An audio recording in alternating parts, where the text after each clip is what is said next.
Well, hello, hello, hello. How are you? I'm Sam Peterson. I'm fine. I'm a gay trans guy. I'm an old gay trans guy with... I'm an old gay trans man with bad teeth. And I love knives. And I'm not here to rate them or tell you about the newest, the fastest, the bestest, the kapowest. I'm here to queerly share my queer love of knives with you. Like and subscribe. Okay. I wanted to briefly speak about this knife because it just dropped and it's so fun. And that's the new REATE PL-XT in blue G10 and nitro V steel. Apparently REATE is dabbling in the budget realm, and by budget I mean this thing cost me about 117 bucks. But still, REATE. Anyway, I'm here for it. This little treasure is hilarious. It's thick, it's bold, and has this alarmingly fun locking mechanism. It's a pivot lock. Let's see if I can do it that way. There you go. I almost returned this knife because it stopped working after I'd been playing with it a bit, but it turned out that the pivot had become unscrewed with my incessant opening and closing. So that is okay. Anyway, I'll talk more about this knife probably in a future video, but I just wanted to show you because it's brand new. It just came out. It's fresh prints all over. Phew. This is a kapow knife for sure. Recently, I sold a Kunwu knife. Now, if you've ever held a Kunwu, you can feel the quality. They are so well designed and so strictly and competently machined. For me, however, me, Sam Peterson, they don't have any soul. I've been thinking a lot about this, about knives with and without soul.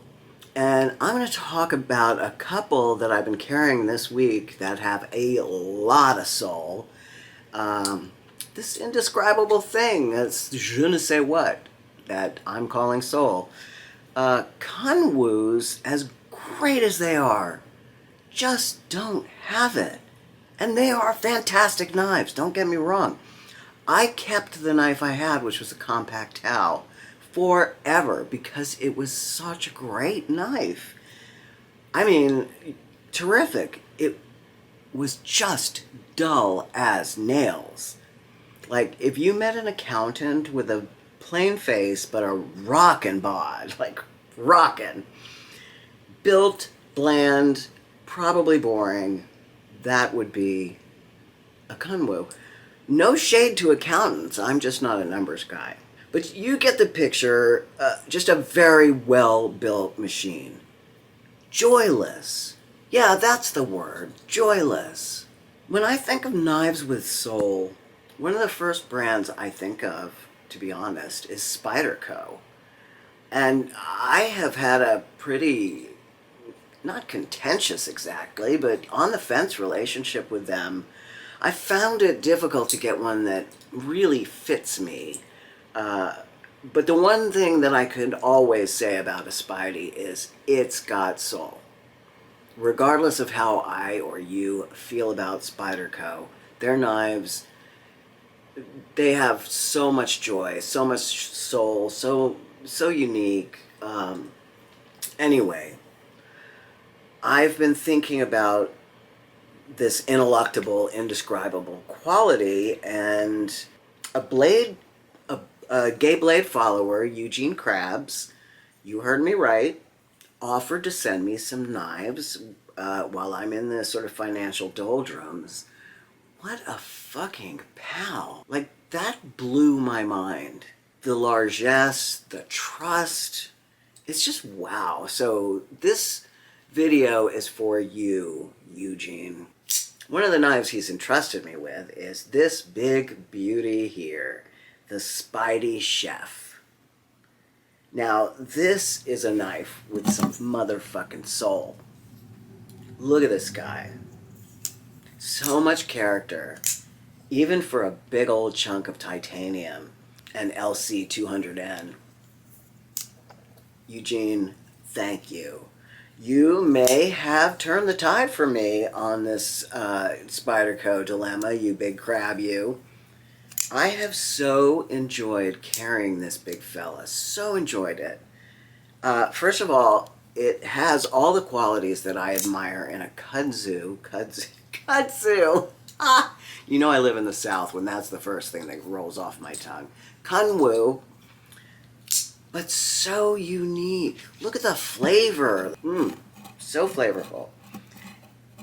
But it is an erstwhile kitchen knife. However, I just did the usual stuff with it. You know, I cut boxes, I opened Cliff Bar packages, I cut open litter bags, the huge.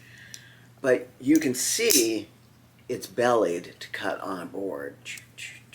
Cut them onions. And it was a champ.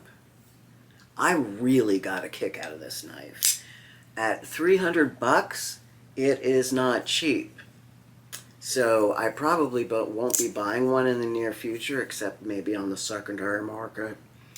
But it's got me rethinking Spydercos, to be sure. Now, this knife that I did get on the secondary market,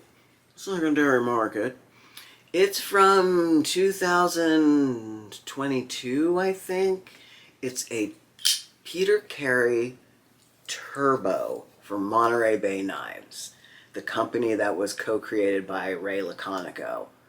It's an M390 and blacked out tie, as you can see, I think it's kind of difficult to find one in black tie, and I am smitten like a kitten. I love this freaking knife. It's heavy, which ain't everybody's cup of tea, I understand, but I like that. It's kind of piratical to me. Piratey. It cuts like a mother, and for a blade that has only one method of deployment, it is still, it remains to be super fidgety. It's fun. It's fun as hell. That, ladles and jelly spoons, is a knife with some soul. I bought a new knife from CJRB, an Ultim and S90V Hector, which I thought would be a sure winner. I was really excited about it. Like, how can you lose with those materials, I said to myself, and their Echo was sly genius. Love the Echo.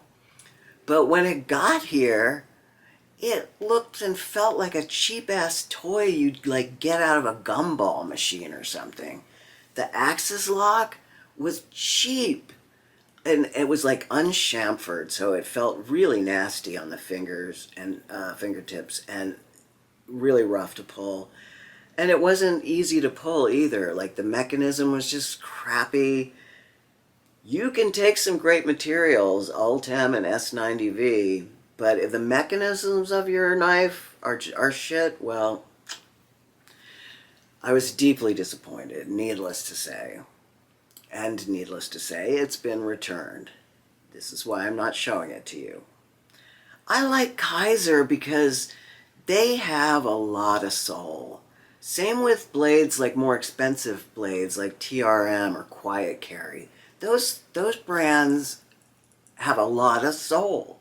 Very, very different manufacturing, aesthetics, etc. But their knives are full of character, and even, dare I say, a kind of energetic appeal. They're vibing. So I am currently thinning out my knives out of anything I feel is less than lively. Don't give me a dead knife, folks. I like my knives like I like my men.